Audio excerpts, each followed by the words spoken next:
All right, welcome back to the channel. So, Tyson Fury and Frank Warren are out there talking about money for Tyson Fury and how Tyson Fury is going to deserves the biggest contract in boxing. And Frank Warren even went so far as to say he deserves to be boxing's first $1 trillion fighter. I wonder why that is. I wonder what about Tyson Fury makes people think that he should be that he deserves that much.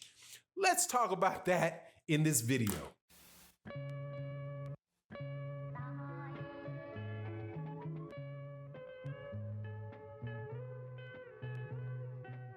All right, welcome back to the channel, subscribers. Tyson Fury and Frank Warren are feeling really good about themselves, and they feel like Tyson Fury deserves the biggest contract in sports history because he beat Deontay Wilder one time. Let's talk about what exactly it is that would make them believe that Tyson Fury is that special. Before we get into that though, thank you very much for tuning in to the video today. Thank you so much for your continued support. We know that there is a lot of stuff going on in the world. We will touch on it a little bit in this video about Tyson Fury, but we're going to talk about it within the context of boxing. But thank you for coming. Thank you so much to everybody that supports in the live streams Monday through Friday at OG Boxing Talk. And thank you to everybody that supports as a channel member and a member of our Patreon. To the Patreons, go check out the new video we got up. It's kind of intense. It's kind of an intense video, but hey man, I had to let it out, man. I had to let it out. Can't let it out on YouTube, so I got to let it out on Patreon. Now let's get into this. Tyson Fury says that I'm going to leave the $1 trillion thing alone, right? Well, now I'm not going to leave it completely alone, right? Because I know that Frank Warren is not serious about that. Because $1 trillion, right? $1 trillion would mean, in order for somebody to make $1 trillion in a contract, what is 1 trillion divided by 10? Let's say it's a 10 fight contract for $1 trillion. $1 trillion is 1,000, what is it? 1,000 billion? So what would that be? Would that be 100 billion? Yep, that would be 100 billion a fight. So we'll just put that to side and say he's just trying to say that he has a tremendous value and a greater value to the boxing world than anybody else ever has. And there's a logical reason for that we have heard many times and we've seen take place over the course of at least 111 years, right around 1909, right? Now, what could that be? Before I get to that, let's examine what he's done. Tyson Fury, I don't think he has 30 fights. If he's got 30 fights, he's around 30 fights. I think he's closer to like 28, but maybe he's got 30 fights, okay? He has beaten 2 top-tier fighters in his career. 2. He beat Vladimir Klitschko. He beat Deontay Wilder. That's Tyson Fury's career right there. He beat Vladimir Klitschko about 5 years ago, little over 5 years ago, back in 2015. Then he tested positive for performance-enhancing drugs, made up a bunch of dang excuses about him being mental, all that garbage. We won't get into it. But anyway, he loses all his belts in disgraceful fashion. Disgraceful fashion. If anybody else lost 3 belts the way that he lost them, man, please. They would be like he was cheating his whole career. He never deserved the fight to begin with, and he needs to be banned from boxing. But anyway, it is, just put it that way. The Vladimir Klitschko is a scuff mark on his resume. Since that fight, he has fought Sefi Safiri, Pineda, whatever Pineda's first name is, Deontay Wilder, Otto Wallin, and Tom Schwartz. He's had five opponents since then, and 6 total fights.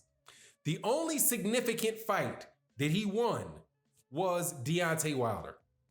So what about beating Deontay Wilder would make him worthy of the biggest champion, of the biggest person in all of sports, right? Because they're saying he deserves the biggest contract in all of sports, because Canelo Alvarez has, over a 10-year period, the biggest contract strictly for his sport of anybody in sports, at least that I know of. I don't think that there's anybody else out there that is guaranteed $350 million over 10 fights.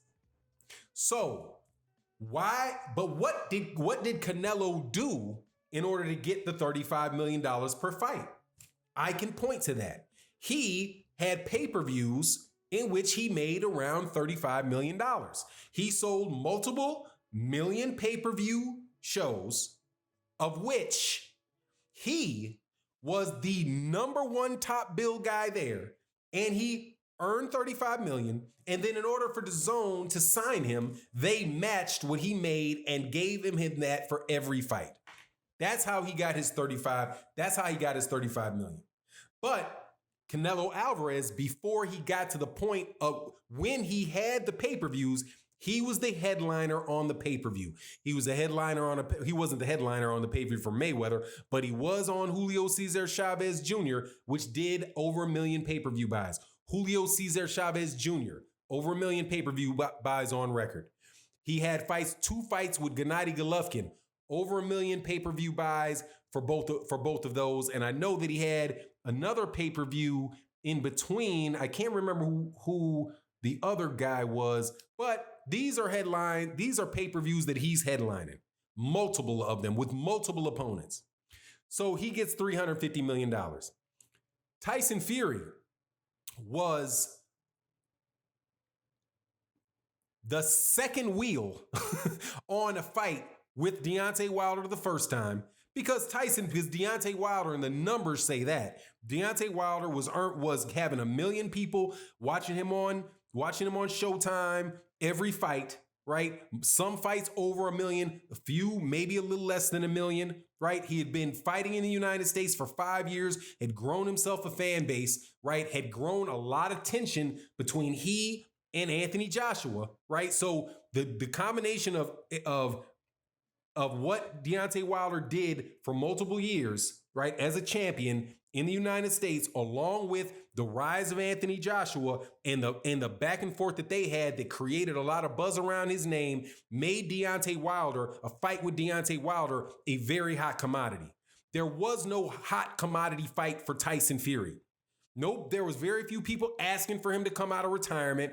Very few people looking for when he was going to come back. Most people thinking he's not coming back. All of that. He comes out because Deontay Wilder needed an opponent with a big name, with a reputation, and he took the fight. He won the fight. What now? And rightfully so. Now Tyson Fury is considered he's a heavyweight champion, and he's considered a major force in boxing. Rightfully so. But none of those numbers reflect him being as highly paid as Canelo Alvarez and having somebody take a risk on him for 10 and 11 fights when there's only 2 legitimate challengers in the heavyweight division for him to fight. You're not going to see people. I'm skipping ahead. You get my point here. But that's the point of it is, though, my main point is, see how foolish I think it is. It distracted me from this. There must be something in the minds of people to believe that Tyson Fury should be worth that. And I think I know what that is. I think that people now have something that a group of people have been looking for a very long time, and Tyson Fury knows that. And Frank Warren knows that.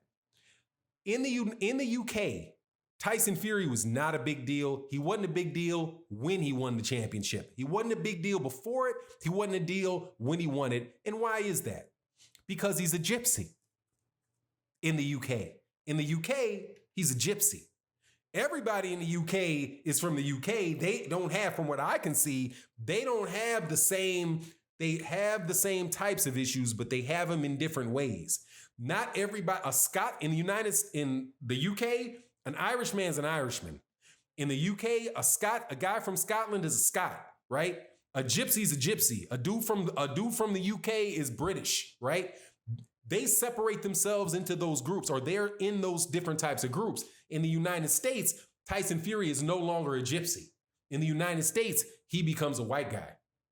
So the only reason that I think that they could be attaching that much value to Tyson Fury is because of that. Because he can be the great hope that people who were looking forward from the time of Jack Johnson till now. Somebody that can give that community the perception that they truly are supreme physical beings on this earth, because we have the biggest, the strongest, the toughest guy on the planet. And since Tyson Fury fits the bill in the United States of what they've been asking for, it's on that basis that he deserves all of this money. Not as if he is going to be somebody that is going to attract the most fans in the United States, because he's not, right? Because he's not. He's not an exciting, first of all, he's not an exciting fighter. He cracks a lot of jokes and talks a lot of crap, but in the boxing ring, dude, he's not an exciting fighter. You're going to see a lot of dull, mulling fights, kind of milling type of fights that people complain about all the time. But with Tyson Fury, because of the optics that he gives, and I'm not saying that that's actually the truth. I'm telling you that's the pitch that Tyson Fury has. That's the pitch that Frank Warren has in his head, because that's the only reason why somebody would say that he, based off of what he did, deserves to be the highest paid athlete in all the world. Man, kick rocks. Because I know that with the $1 trillion, they're popping their lips. But the highest paid thing, no, dude, they think that they deserve it, right? Because that's his privilege, right? Because that's his privilege. Anyway, it is what it is. That's my take on the situation. You let me know what you think in the comment section. And with that, I'm out. Peace.